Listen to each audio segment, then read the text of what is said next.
Hi friends, welcome back to PF information Telugu. ఈ వీడియోలో ఒక EPF member monthly pension 10D apply చేసుకున్నారు. 10D అయితే సెటిల్ అయింది నిన్నే. కానీ వారికి ప్రతి నెల ఈపీఎఫ్ నుండి వచ్చేటటువంటి అమౌంట్ ఎంత అనేది తెలియడం లేదు. ఏ విధంగా చూడాలి అని అడుగుతున్నారు. సో ఇదైతే నేను వీడియోలో ఎక్స్ప్లెయిన్ చేస్తాను. పీపీఓ ఎంక్వైరీ ద్వారా మనం మంత్లీ పెన్షన్ ఏ విధంగా చూడవచ్చు, పీపీఓ నంబర్ని ఏ విధంగా చూడవచ్చు, అవన్నీ ఇక్కడ మీకు ఎక్స్ప్లెయిన్ చేస్తాను. వీడియోకి లైక్ చేయండి, కొత్తగా చూసేవారు సబ్స్క్రైబ్ చేయండి. అలానే మీలో ఎవరికైనా పిఎఫ్ విత్డ్రాల్ కానీ మంత్లీ పెన్షన్ అప్లై చేయడం కానీ కావాలి అంటే నా యొక్క వాట్సాప్ నంబర్ వీడియో కింద ఉంటుంది, అక్కడ నుండి మీరు కాంటాక్ట్ అవ్వచ్చు. ముందుగా మంత్లీ పెన్షన్ ఎవరు అప్లై చేస్తారంటే ఎవరి సర్వీస్ అయితే 10 years కంటే ఎక్కువగా ఉంటుందో, 10 సంవత్సరాల కంటే ఎక్కువగా ఉద్యోగం చేసిన వారు మంత్లీ పెన్షన్ అప్లై చేసుకోవచ్చు. వారి యొక్క వయసు 55 తర్వాత లేదా 50 తర్వాత అయినా అప్లై చేసుకోవచ్చు. ఈ 10 years సర్వీస్ అనేది ఒకే కంపెనీలో ఉండాలా అంటే అలా ఏమీ ఉండదు. మల్టిపుల్ కంపెనీస్, మీది 3-4 కంపెనీస్, 5 కంపెనీస్, ఎన్ని కంపెనీస్ అయినా అవనివ్వండి, కానీ టోటల్ సర్వీస్ అనేది 10 years అయితే దాటి ఉండాలి. సో ఇప్పుడు నేను ఇక్కడ ఈపీఎఫ్ పాస్బుక్ వెబ్సైట్ నుంచి అయితే మీకు స్టార్ట్ చేస్తున్నాను. ముందుగా వీరిది ఫామ్ 10D సెటిల్ అయిందా లేదా, ఎప్పుడు సెటిల్ అయింది, సెటిల్ అయితే ఇక్కడ ఎంత అమౌంట్ చూపిస్తుంది, అవన్నీ ఇక్కడ మనకు తెలుసుకుందాము. దానికోసం ఈపీఎఫ్ పాస్బుక్ వెబ్సైట్ ఓపెన్ చేసాము. ఇక్కడ యూఏఎన్ నంబరు, పాస్వర్డ్, క్యాప్చా కూడా ఎంటర్ చేసి సబ్మిట్ చేసినట్లయితే ఈపీఎఫ్ క్లెయిమ్ స్టేటస్ మనకి ఇక్కడ ఇలా ఓపెన్ అవుతుంది. ఓకే ఫ్రెండ్స్, ఇక్కడ వీరికి మంత్లీ పెన్షన్ ఫామ్ 10D అనేది అప్లై అయింది. ఇక్కడ మనకు కనిపిస్తుంది ఫామ్ 10D ఇక్కడ సెటిల్ అయింది మంత్లీ పెన్షన్. సో ఎప్పుడు అప్లై చేస్తారు, డేట్ ఇక్కడ మనకు కనిపిస్తుంది. దాని తర్వాత ఇక్కడ పిఎఫ్ మెంబర్ ఐడి కనిపిస్తుంది. దాని తర్వాత ఎంత అమౌంట్ సెటిల్ అయింది అనేది ఇక్కడ 0 అయితే కనిపిస్తుంది. ఇది ఇలానే కనిపిస్తుంది, కానీ నేను మీకు మంత్లీ పెన్షన్ ఎంత రాబోతుంది అనేది ఇక్కడ మీకు చూపిస్తాను. అలానే ఎప్పుడు సెటిల్ అయింది అంటే నిన్నే సెటిల్ అయింది అనమాట. 10th September 2024. నేను వీడియో చేస్తున్న డేట్ వచ్చేసి 11th September, అంటే నిన్నే సెటిల్ అయింది.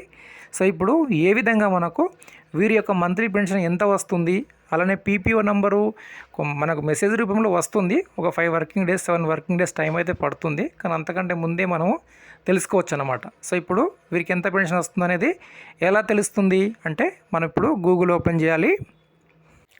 ఓకే ఫ్రెండ్స్, ఇప్పుడు గూగుల్ ఓపెన్ చేసి ఈ విధంగా మీరు సెర్చ్ చేయండి. పీపీఓ ఎంక్వైరీ అని ఎంటర్ చేయండి. ఎంటర్ చేసి సెర్చ్ చేయండి. సెర్చ్ చేస్తే మీకు ఫస్ట్ ఒక వెబ్సైట్ వస్తుంది, పీపీఓ ఎంక్వైరీ అని కనిపిస్తుంది. సో దీని మీద క్లిక్ చేయండి. దీనిపైన క్లిక్ చేసినట్లయితే మళ్ళీ ఈ విధంగా మనకు ఓపెన్ అవుతుంది. కొంచెం నెట్ అయితే స్లో ఉంది. సో ఇలా ఓపెన్ అవుతుంది. ఇలా ఓపెన్ అయిన తర్వాత ఇక్కడ మీరు చూసుకోవచ్చు, ఈ విధంగా ఓపెన్ అవుతుంది. ఇక్కడ ఏం అడుగుతుందంటే మీ దగ్గర పీపీఓ నంబర్ ఉంటే పీపీఓ నంబర్ ఎంటర్ చేయమని అడుగుతుంది. అంటే ఇక్కడ సెలెక్ట్ పిఎఫ్ ఆఫీస్ పైన క్లిక్ చేయాలి. మీరు ఏ పిఎఫ్ ఆఫీస్ నుండి మంత్లీ పెన్షన్ అప్లై చేసుకున్నారు, ఇక్కడ మనకు అన్ని పిఎఫ్ ఆఫీస్ అయితే ఇక్కడ మనకు అందుబాటులో ఉంటాయి. మీరు బెంగళూరు అయితే బెంగళూరు, హైదరాబాద్ అయితే హైదరాబాదు, కడప, గుంటూరు, నిజామాబాద్, వరంగల్, కరీంనగర్, ఎక్కడి నుండి అయినా సరే మనకు పిఎఫ్ ఆఫీస్ ఉన్నాయి కదా. సో ఎంటర్ చేసిన తర్వాత ఇక్కడ మీకు పీపీఓ నంబర్ అయితే అడుగుతుంది. సో పీపీఓ నంబరు వీరికైతే ఫస్ట్ టైం నిన్నే సెటిల్ అయింది కాబట్టి పీపీఓ నంబర్ కూడా ఎలా తెలుసుకోవాలో చెప్తాను. తర్వాత ఇక్కడ డేట్ ఆఫ్ బర్త్ ఎంటర్ చేయమంటుంది. తర్వాత క్యాప్చా కోడ్. కానీ ఇక్కడ మీ దగ్గర పీపీఓ నంబరే లేదు, ఎందుకంటే వీరు నిన్నే వీళ్ళ యొక్క మంత్లీ పెన్షన్ సెటిల్ అయింది కదా. సో కాబట్టి వీరికి పీపీఓ నంబరు మెసేజ్ రూపంలో వస్తుంది, కొంచెం టైం అయితే తీసుకుంటుంది. ఓకే, దానికంటే ముందు మనం ఎలా తెలుసుకోవాలి పీపీఓ నంబరు, ఇక్కడ మనకు కనిపిస్తుంది కదా, know your PPO number. So దీని మీద క్లిక్ చేయండి. క్లిక్ చేస్తే ఈ విధంగా ఓపెన్ అవుతుంది. నెక్స్ట్ ఇక్కడ వీరికి సంబంధించినటువంటిది బ్యాంక్ అకౌంట్ని మనము ఎంటర్ చేయొచ్చు, లేదా మెంబర్ ఐడి అయినా ఎంటర్ చేయొచ్చు, ఏదైనా మనము ఎంటర్ చేయవచ్చు. సో ఇక్కడ నేను ఇప్పుడు వీరికి సంబంధించినటువంటి డీటెయిల్స్ ఇక్కడ ఎంటర్ చేసి సబ్మిట్ చేసి నెక్స్ట్ చూపిస్తాను.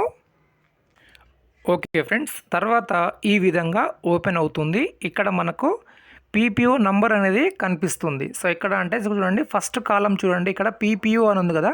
సో దీని కిందే మనకు పీపీఓ నంబర్ అనేది ఇక్కడ కనిపిస్తుంది, నేను బ్లర్ చేశాను. తర్వాత ఇక్కడ మెంబర్ ఐడి అనేది కనిపిస్తుంది. నెక్స్ట్ ఇక్కడ పెన్షనర్ నేమ్, పిఎఫ్ మెంబర్కి సంబంధించిన నేమ్ ఇక్కడ కనిపిస్తుంది. నెక్స్ట్ ఇక్కడ పెన్షన్ టైప్ అనేది కనిపిస్తుంది. ఇప్పుడు మనకు పీపీఓ నంబర్ అనేది తెలిసింది ఇక్కడ నుండి. ఓకేనా, పీపీఓ నంబర్ తెలిసిన తర్వాత ఇప్పుడు మంత్లీ వీరికి ఎంత పెన్షన్ వస్తుంది అనేది ఏ విధంగా చూడాలి మరి అంటే ఇక్కడ మీరు లెఫ్ట్ సైడ్లో చూసినట్లయితే PPO enquiry and payment enquiry అని కనిపిస్తుంది. ఇప్పుడు దీని మీద మనము క్లిక్ చేస్తాము.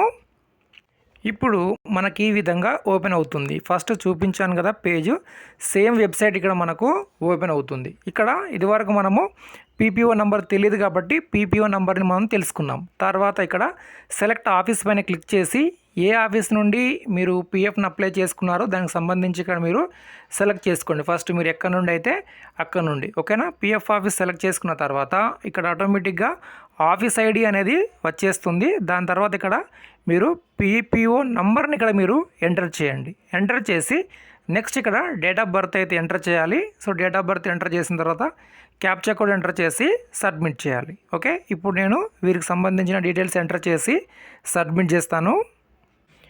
ఓకే ఫ్రెండ్స్, ఇప్పుడు ఈ విధంగా ఓపెన్ అవుతుంది. తర్వాత ఇక్కడ మీరు చూస్తున్నారు క్లిక్ లెఫ్ట్ సైడ్ అనేది ఇక్కడ మనకు ఒక ఆప్షన్ కనిపిస్తుంది. Click left side menu to view details అనేది కనిపిస్తుంది. ఇక్కడ మనము క్లిక్ చేసినట్లయితే ప్రతి నెల ఎంత పెన్షన్ వస్తుంది, లేదంటే వీరికి ఎవ్రీ మంత్ ఎంతెంత పెన్షన్ వచ్చింది అనేది స్టేటస్ ఇక్కడ నుంచి మనము పొందవచ్చు. సో దానికోసం ఇక్కడ నేను ఫస్ట్ ఇక్కడ కనిపిస్తుంది కదా పెన్షన్ పేమెంట్ ఎంక్వైరీ అనేది, దీనిపైన క్లిక్ చేసి చూపిస్తాను. ఓకే ఫ్రెండ్స్, ఇప్పుడు ఈ విధంగా కనిపిస్తుంది. ఇక్కడ చూస్తున్నట్లయితే రికార్డ్ నాట్ ఫౌండ్ అనేది కనిపిస్తుంది. అంటే వీరికి నిన్నే మనకు పెన్షన్ అప్లై చేసింది కాబట్టి ఎటువంటి రికార్డ్ అనేది ఇక్కడ మనకు లేదు. అలా కాకుండా మీకు నెక్స్ట్ మంత్ చూసినట్లయితే ఇక్కడ మంత్ వైజ్ మనకు కనిపిస్తుంది. ఏ మంత్ ఎంత పెన్షన్ మనకు క్రియేట్ అవుతుంది అనేది ఇక్కడ మనకు కనిపిస్తుంది. కానీ ఇక్కడ మీకు ఇంకొక ఆప్షన్ ఉంది, పీపీఓ ఎంక్వైరీ అనేది కనిపిస్తుంది. సో దీనిపైన క్లిక్ చేసినట్లయితే ఇప్పుడు వీరికి రాబోతున్నటువంటి నెక్స్ట్ మంత్ పీఎఫ్ అప్లై చేసిన నెక్స్ట్ మంత్ నుండి మంత్లీ పెన్షన్ అనేది స్టార్ట్ అవుతుంది అనేది గుర్తుంచుకోండి.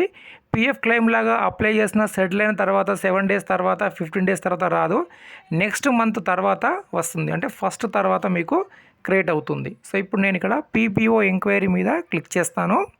ఇప్పుడు ఈ విధంగా మనకు కనిపిస్తుంది ఏంటంటే పెన్షన్ పేమెంట్ అనేది ఎంత రాబోతుంది వీరికి ప్రతి నెల అనేది ఇక్కడ మనకు కనిపిస్తుంది. సో ఇక్కడ మీకు పర్సనల్ డీటెయిల్స్ కనిపిస్తాయి, ఇక్కడ పీపీఓ నెంబర్ కనిపిస్తుంది, సేమ్ మెంబర్ ఐడి కనిపిస్తుంది. లాస్ట్ ఇక్కడ వీరికి ప్రతి నెల నుండి అంటే నెక్స్ట్ మంత్ నుండి రాబోనటువంటి పెన్షన్ అమౌంట్ అయితే కనిపిస్తుంది. 1572 రూపాయలు మంత్లీ పెన్షన్గా మనకు ఈపీఎఫ్ నుండి ప్రతి నెల అయితే వస్తూ ఉంటుంది. సో ఈ విధంగా మనము మంత్లీ పెన్షన్ అమౌంట్ ఎంత వస్తుంది అనేది చూసుకోవచ్చు. కొందరు అడుగుతారు ఇదేమన్నా పెరిగే అవకాశం ఉంటుందా అంటే చెప్పలేం. పెరిగే అవకాశం అయితే ఉంది, కానీ అది ఎప్పుడు పెరుగుతుందో తెలీదు. ఎందుకంటే చాలామంది మంత్లీ పెన్షన్ మినిమము 10,000 చేయాలి, 7,500 చేయాలని చాలామంది అయితే ధర్నాలు అవి చేస్తూ ఉంటారు. కానీ అది ఎప్పుడవుతుందో ఎప్పుడవుదో మనకు తెలియదు. ప్రస్తుతం అయితే మినిమం పెన్షన్ 1000 రూపాయలు అయితే ఉంది. మ్యాక్సిమం మనకు 4,000 వరకు 4,200 వరకు అయితే కొందరికి వస్తుంది. సో దాన్ని 7,500 కానీ 10,000 చేయాలని చాలామంది ధర్నా అయితే చేస్తున్నారు. ప్రస్తుతం ఇది ఈ విధంగా మనకు మంత్లీ పెన్షన్ అయితే మనము పీఎఫ్ నుండి రాబోనటువంటి పెన్షన్గా చూసుకోవచ్చు. వీడియోకి లైక్ చేయండి, సబ్స్క్రైబ్ చేయండి. ధన్యవాదాలు.